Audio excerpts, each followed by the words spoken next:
할렐루야. 오늘 또 거룩하고 복된 주일에 하나님의 교회에 나와서 예배하는 사랑하는 여러분 모두에게 하나님의 크고 놀라운 은혜가 충만하게 임하기를 주님의 이름으로 축원합니다. 오늘은 성령 강림 주일입니다. 이 성령 강림 주일은 예수님께서 부활하신 후로 50일째 되는 날인데 그것을 기준으로 해서 저희가 강림주일이라고 이야기를 합니다. 예수님께서 십자가의 고난을 당하시고 장사 지낸 지 3일 만에 부활하셨습니다. 그리고 40일간 제자들과 함께 계시다가 마지막 승천하시기 전에 제자들에게 말합니다. 너희는 예루살렘을 떠나지 말고 아버지께서 약속한 것을 기다려라, 이렇게 말합니다. 그리고 마지막 당부 말씀을 하시면서 오직 성령이 너희에게 임하시면 너희가 권능을 받고 예루살렘과 온 유대와 사마리아 땅끝까지 이르러 내 증인이 되라 말씀하셨어요. 그리고 지난 1907년 1월 달에 평양에 성령의 역사로 말미암아 이 우리 대한민국 한반도에 하나님의 복음을 부흥하게 했던 그런 대사건이 일어납니다. 올해 2020년 올해로 평양 대부흥 이후 113년이 지납니다. 모든 우리의 한국 교회들이 마지막 때에 성령의 역사를 일으키기 위한 회개의 기도를 하면서 부흥을 일으키기 위한 여러 가지 방법들을 강구하고 있어요. 저는 오늘 사도행전 2장 1절로 4절 말씀을 통해서 성령이 임하면 나타나는 7가지 역사, 이런 제목으로 함께 말씀의 은혜를 나누려고 합니다. 기독교는요, 말씀의 종교입니다. 말씀의 종교라고 해서 그냥 말만 무성하게 있는 게 아니에요. 이 말씀은 하나님의 말씀이고 하나님의 말씀은 곧 능력입니다. 능력이 없는 교회는 하나님의 교회가 아니라는 겁니다. 고린도전서 4장 20절 말씀을 보면 하나님의 나라는 말에 있지 아니하고 오직 능력에 있다, 이렇게 말합니다. 말만 무성한 교회가 되면 안 된다는 이야기입니다. 항상 세상 사람들이 놀랄 정도로 능력이 나타나야 합니다. 그 능력은요, 성령을 통해서 역사합니다. 교회가 무슨 일을 하든지, 전도를 하든지, 기도를 하든지, 봉사를 하든지, 성경을 읽든지, 예배를 드리든지 성령의 역사가 있어야 합니다. 왜냐하면 성령이 역사해야 능력이 나타나기 때문입니다. 아멘. 오늘 본문 사도행전 2장을 보면 마가 다락방에 역사한 성령 사건을 기록한 내용을 볼 수가 있습니다. 예수님이 승천하신 후에 예수님이 약속한 보혜사 성령이 임재했을 때에 어떤 일이 일어났는가 우리는 알아야 합니다. 왜냐하면 우리가 성령을 받았느냐 못 받았느냐 하는 것이 그것을 통해서 알 수가 있기 때문입니다. 성령을 받으면 어떤 능력이 나타날까요? 오늘 본문하고 113년 전에 평양에 성령이 임했을 때 그 나타났던 역사적 사건을 비교하면서 우리는 은혜를 받으려고 합니다. 왜냐하면 우리가 왜 성령을 받아야 하는가, 그것을 이 비교를 통해서 우리가 알 수 있기 때문입니다. 사도행전 2장의 시작을 알리는 내용을 우리가 읽었습니다만 사실 오늘 말씀의 본문은 2장 전체 내용입니다. 오늘 본문에 보면요, 성령의 역사를 생생하게 우리에게 설명하고 있는데 뭐라고 하냐면 호련히 하늘로부터 급하고 강한 바람 같은 소리가 있어 그들이 앉은 온 집에 가득하며 마치 불의 혀처럼 갈라지는 것들이 그들에게 보여 각 사람 위에 하나씩 임하여 있더라 이렇게 말합니다. 113년 전에 평양 장대현 교회 부흥 사경회 때에 일어난 성령의 역사가 얼마나 강력했는지요. 현장에 있었던 미국의 북장로교 맥쿤 선교사가 선교 보고서를 이렇게 썼어요. 우리는 매우 놀라운 은혜를 경험하고 있습니다. 성령께서 권능 가운데 임하셨습니다. 장대현 교회에 모인 지난밤 집회는 최초의 실체적인 성령의 권능과 임재의 현시였습니다. 우리가 영국의 웨일즈, 인도에서 일어난 부흥운동을 알고 있지만 장대현 교회의 성령 역사는 지금까지 읽었던 그 어떤 것도 능가할 것입니다. 할렐루야. 자, 여러분, 성령이 임재하면요 어떤 일들이 일어날까요? 첫 번째요, 성령이 충만하면 회개를 하게 된다는 겁니다. 성령이 충만하면 가장 먼저 회개가 일어납니다. 사도행전 2장에 보면 베드로가 설교를 했을 때에 듣고 있던 회중들이 반응을 나타냅니다. 설교를 듣고 그들의 마음이 찔렸다고 말합니다. 그래서 그들은 사도들에게 우리가 어찌해야 합니까? 그렇게 물었고요. 이때 베드로가 그들에게 말합니다. 회개하고 각각 예수 그리스도의 이름으로 세례를 받고 죄 사함을 받으라. 그리하면 성령을 선물로 받으리라. 할렐루야. 이 말을 받은 사람들은요 전부 세례를 다 받았습니다. 여기서 우리가 알 수 있는 것은요, 베드로를 비롯하여 사도들이 마가 다락방에 모여 기도할 때에 회개의 기도를 올렸다는 것을 알 수 있습니다. 그래서 성령을 선물로 받은 것입니다. 베드로는 이 경험을 가지고 회중들에게 지금 전합니다. 회개하고 죄사함을 받으라. 그리하면 성령을 선물로 받을 것이라. 자신의 경험을 통해서 분명하게 깨달은 것을 그대로 전했던 겁니다. 평양 부흥운동의 시작을 알리는 좀 더 자세하게 그 내용을 우리가 알 수 있는 것을 한번 짚어보려고 합니다. 1903년에 원산 창전교회에서요 감리교, 침례교 선교사들이 모였습니다. 그리고 그들이 한 주일 동안 기도회하고 성경 공부를 시작합니다. 그때 선교의 좌절감을 맛보았던 이 하기 선교사가 특별한 은혜를 받고 그 자리에서 통회 자복합니다. 그때 여름인데 하기 주관으로 그 이후 사경위에서 이 사경위를 시작했는데 성령의 역사가 나타나기 시작합니다. 그래서 1906년에 평양에서 활동하던 선교사들이 하디 선교사를 초청해요. 그리고 기도회를 엽니다. 그리고 1907년 1년 후죠. 1월 6일에 평양 장대현 교회에서 선교사들이 한국인 신자들 다 모여놓고 열흘 동안 사경회를 개최합니다.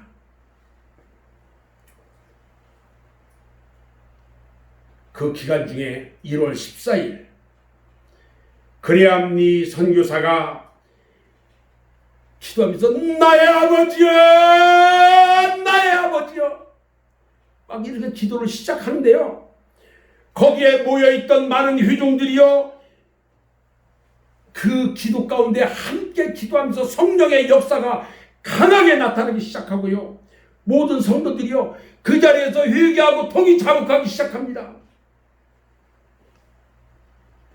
다음 날 여러분들이 잘 아는 길선주 장로가요 회개 기도를 합니다. 이 회개 기도가요 얼마나 강하게 역사하기 시작하면서요 모든 사람들이 통에 참가하기 시작했고요, 그레암리 선교사는 이때 상황을 이렇게 말합니다. 인간이 범할 수 있는 가능성이 있는 죄는 거의 다 고백했다. 모든 종류의 더러운 거, 도적질한 거, 거짓말한 거, 질투심 등 부끄러운 것들이 다 고백되었다. 그리고 15일 날 사경위에 회개하는 모습을 스왈론 선교사가 이렇게 보고합니다. 나는 교회의 유능한 두 지도자, 한 명의 장로와 선교사가 서로 팔을 엉켜 안고 강다리로 나와서 마치 자신들의 심장이 터질 듯한 울부짖었던 모습을 결코 잊을 수가 없습니다. 그날 많은 사람들이 사기쳤던 거, 공금 횡령했던 거, 그리고 실제적인 도둑질했던 것을 전부 고백했습니다. 여러분, 회개를 한다는 것은요, 성령의 임재하신 증거고, 회개의 기도를 하면요, 성령이 임재하는 것입니다. 아멘.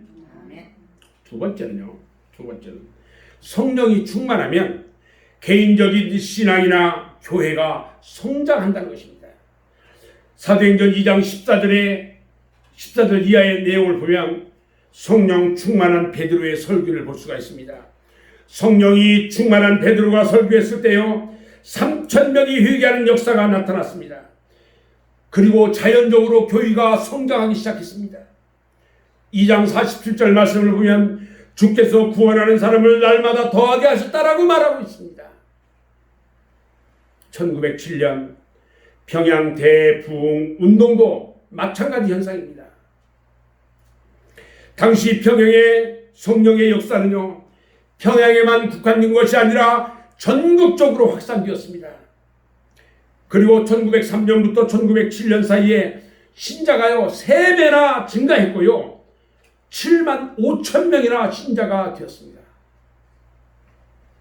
이러한 교회의 성장과 부흥운동은요, 결국 1909년 12월에 100만인 구령 운동으로 민족 복음화 운동에 불을 지폈습니다. 성령이 충만하면요, 개인의 신앙도 이렇게 부흥하는 것입니다. 성령이 역사하는 개인이나 교회는요, 부흥하게 되어 있습니다. 영적으로 부흥하고요, 양적으로 성장합니다. 아멘. 성령이 역사하지 않으면 부흥이 안 될 뿐만 아니라 사탄 마귀의 역사로 말미암아 분쟁이 일어나고 분열의 아픔을 겪게 되는 것입니다. 성령이 충만하다고 해서 사단이 가만히 있는 것은 아닙니다. 성령의 역사가 강할수록 사단의 역사도 강하게 일어납니다. 우리가 조심해야 할 것은 시험에 들지 않도록 하는 것입니다. 세 번째, 전도에 대한 열정이 일어납니다. 우리나라에 들어온 선교사들 중에는요, 네덜란드 개혁교회에 소속에 있는 뉴 프랑스 신학교, 그 다음에 미국 시카고에 있는 맥코이 신학교 출신들이 상당히 많았습니다. 이들은요, 부흥사 무디의 영향을 받은 선교사들인데 이들이 얼마나 열심히 했는지 한국 교인들에게 영향을 대단히 많이 미쳤어요. 당시 사경위에 참석했던 자들은요, 오전에는 반별로 체계적인 성경 공부를 시작했고요, 그리고 정오에는 기도 모임을 가졌고 오후에는 나가서 그 지역 사람들에게 전도를 하면서 복음을 전했어요. 그리고 저녁에는 대형 전도 집회가 열렸습니다. 성령이 역사하는 곳에는요, 항상 전도의 열정이 나타납니다. 성령의 역사하심과 진정성은 새로운 신자의 영입을 통해서 교회가 흥원된다는 것입니다. 점점 많아져요. 성장하지 않는 교회, 전도에 무관심한 교회는 영적으로 죽은 교회다, 이렇게 이야기합니다. 현재 우리의 전도 열정은 왠지 식은 것처럼 보입니다. 교회가 구령을 위해서 노력하기보다는 전도하는 일을 뒷전으로 미루는 모습을 종종 볼 수가 있기 때문에 그렇습니다. 교회의 우선적인 목적은 뭐냐? 하나님 나라의 복음을 만민에게 전하는 것에 있습니다. 교회의 모든 일들이 전도라는 목적에 초점이 맞춰져야 합니다. 교회의 모든 목적 계획이나 교회의 모든 조직은 항상 전도에 초점이 맞춰져야 합니다. 남전도이나 여전도회, 교회학교, 선교회 이런 것들이요, 궁극적 목적이 뭐냐? 전도입니다. 베드로가 성령 충만했을 때 제일 먼저 한 일이 뭐냐면 복음을 제시하는 설교였어요. 온전히 복음 설교였단 말이죠. 성령이 임재했을 때에 설교를 들은 자들이 회개했고 그들이 나가서 복음을 전했습니다. 핍박을 받더라도 예루살렘을 떠나서 다른 이방 지역에 가서 복음을 전했습니다. 사도행전 4장 31절 말씀을 보면요, 빌기를 다함에 모인 곳이 진도하더니 우리가 다 성령이 충만하여 담대히 하나님의 말씀을 전했다 그랬습니다. 성령의 능력을 받아서 생명 살리는 일에 헌신하는 여러분들 되시기를 주님의 이름으로 축원합니다. 아멘. 네 번째는요, 도덕적 수준이 높아진다는 것입니다. 오늘 2장에 보면은요, 성령 충만 받은 성도들의 삶의 욕심이 없어졌어요. 4장에도 보면 물건을 서로 통용하고 자기 물건을 자기 것이라고 하는 자가 없었다고 말합니다. 그리고 재물을 팔아서 함께 나누었어요. 평양 부흥운동이 일어났을 때에 기독교 부흥뿐만 아니라 민족과 사회를 변화시키는 원동력이 되고 있었다는 것입니다. 당시 평양은요, 우리가 잘 아는 소돔과 고모라처럼 소돔이라고 하는 불릴 만큼 퇴폐적인 문화, 그게 얼마나 기승을 부렸는지 알 수 없어요. 그런데요, 기독교의 경건운동이 악성 문화를 바꾸고 생명운동을 일으켰다는 것입니다. 그 당시 사회 변화에 대해서 헬스비 감리교 선교사는 이렇게 기록하고 있어요. 수천 명이 글 읽기를 배우기 시작했고 술 주정꾼, 도박꾼, 도둑, 오입쟁이, 살인자, 광신적 유학자, 잡신 숭배자들이 새로운 사람으로 변화되었다 그랬어요.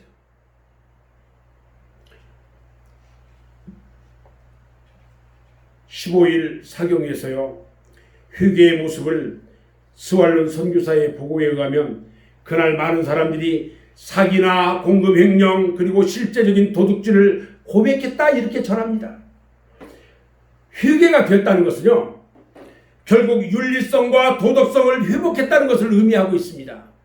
그래서 우리는 이런 경우들을 영적 대각성 운동이다 이렇게 말합니다. 개인적 각성으로 이러한 삶이 변화되어야 하는 것입니다. 아멘.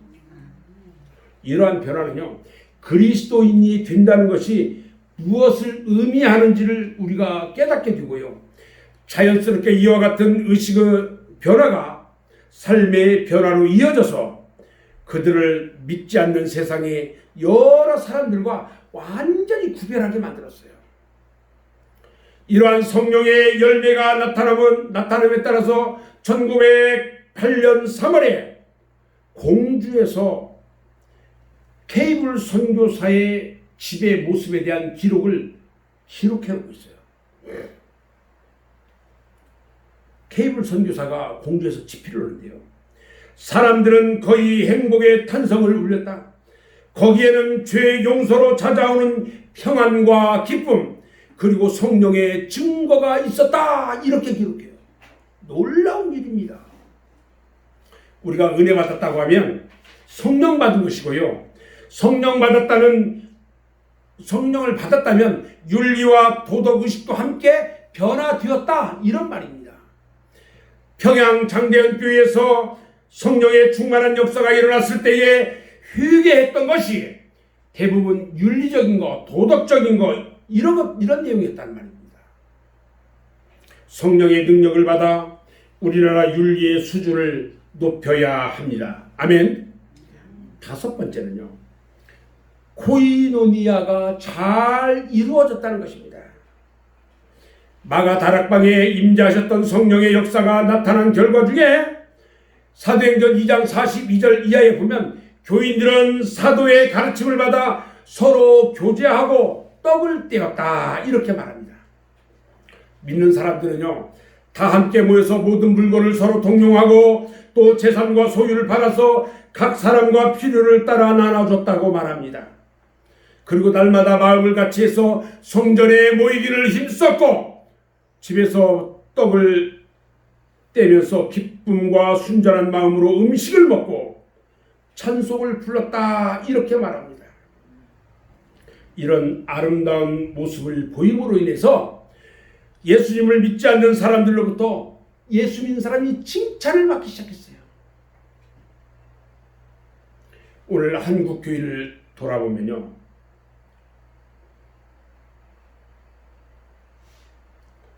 인간관계에 너무 많은 문제를 볼 수 있어요. 평양에 대부흥운동이 일어났을 때 그때 기록을 우리가 보면요, 한국인들과 선교사 사이에 불편했던 관계, 또 양반과 천민의 관계, 남자와 여자, 남존여비 관계, 그리고 영적 자매를 하나로 묶는 역할, 이것이 대부흥운동으로 인해서 변화가 되었어요. 배운 사람과 못 배운 사람, 황인과 백인, 선교사와 한국 기독교인, 동양과 서양을 하나로 묶는 역사가 일어났어요. 그런데 우리 한국교회는요, 목회자와 장로들, 교인과 교인과의 관계, 교인과 교회 밖의 사람과의 관계, 이런 관계가 잘못 설정되어 있어요. 교인은요, 이런 잘못된 관계를 회개해야 합니다. 그리고 교회의 구조적인 모순이 거기서 있다면 바뀌어져야 합니다. 성령이 충만하면요, 모든 사람이 하나가 됩니다. 성령은 하나 되게 하는 것입니다. 성령은 하나 되게 하는 영인 것입니다. 오늘 읽은 말씀 4절에 보면요, 마가 다락방에 모여서 기도하던 120여 명의 성도들이 그 기도할 때 성령이 그곳에 임재했습니다. 그때 성령의 충만함을 받고서 다른 언어들로 말하기를 시작했다고 말합니다. 각기 다른 언어들로 말하는 이것 때문에 다툼이 일어났거나 분열을 가져온 것이 아닙니다. 오히려 그것 때문에 하나가 되었다는 것입니다.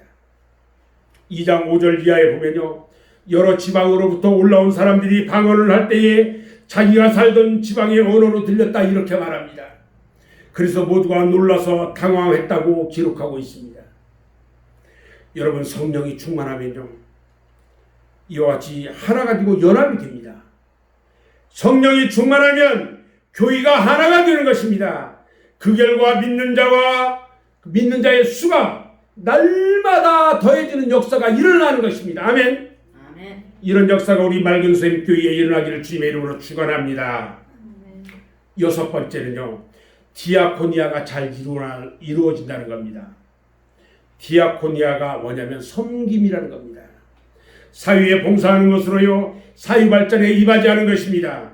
44절로 45절 말씀을 보면 모든 물건을 서로 통용하고 재산과 소유를 팔아 각 사람의 필요를 따라 나눠주는 역사가 일어났습니다.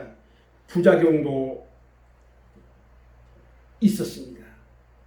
다른 사람이 하니까 순간적 발상으로 작정했다가 그것을 감당하지 못해서 오히려 화를 자초한 아나니아와 삽비라 부부도 우리가 볼 수가 있습니다. 이들은 재산을 팔기를 했는데 절반을 남겨둠으로 인해서 즉시 부름을 받고 말았습니다. 이 내용의 말씀이 사도행전 4장 32절 이하에도 다시 언급됩니다. 이들이 큰 은혜를 받아 가난한 사람이 없었다고 말합니다. 왜 그러냐? 밭과 집 있는 자들이 팔아서 그것을 사도들에게 가져오고 그 다음에 사도들은 그것을 나눠줘요, 사람들에게. 그래서 함께 더불어 사는 관계로 발전했어요. 성령의 충만함을 받은 자가 봉사도 하기 시작했어요. 여러분, 봉사한다는 것은 에너지가 필요합니다. 성령을 받지 않으면 힘이 없습니다. 힘이 없기 때문에 의욕은 있는데 행동으로 옮기지 못합니다. 하나님께 드리는 헌금도 마찬가지입니다. 돈만 생기면 헌금하고 싶은 마음이 꿀떡같이 일어납니다. 성령이 충만하면 누구든지 도와주고 싶은 마음이 일어납니다. 그러나 성령이 충만하지 못하면 그런 마음이 일어나지 못하는 것입니다. 사실 당시 부흥운동이 일어났던 1907년을 좌우로 해서요, 역사적으로 보면 대단히 어려운 시절이었습니다. 1905년 을사 보호조약이 체결됐고요, 10년이 지나고 나서 한일 합방이 일어납니다. 나라의 독립을 위해 일할 수 있는 지도자들을 많이 배출하기도 했습니다. 그들이 결국 1919년 3.1 독립운동 만세운동까지 이어지게 했어요. 현재 우리나라를 살리는 길도요, 교회가 성령이 충만해서 디아코니아가 잘 이루어지도록 해야 하는 것입니다. 이런 면에서 2020년은요 대단히 중요한 한 해라고 생각이 듭니다. 왜냐하면 교회가요 사회적으로 어려운 사람들을 섬길 수 있는 절호의 기회이기 때문입니다.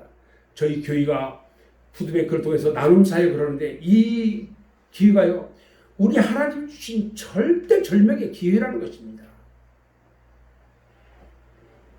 마지막으로 열정 있는 신앙생활을 하게 한다는 것입니다.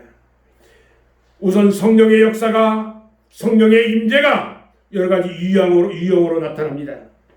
처음으로 임재한 보혜사 성령은요 불의 혀처럼 갈라졌다고 했고요, 뜨겁게 임재했다고 성경에 기록합니다.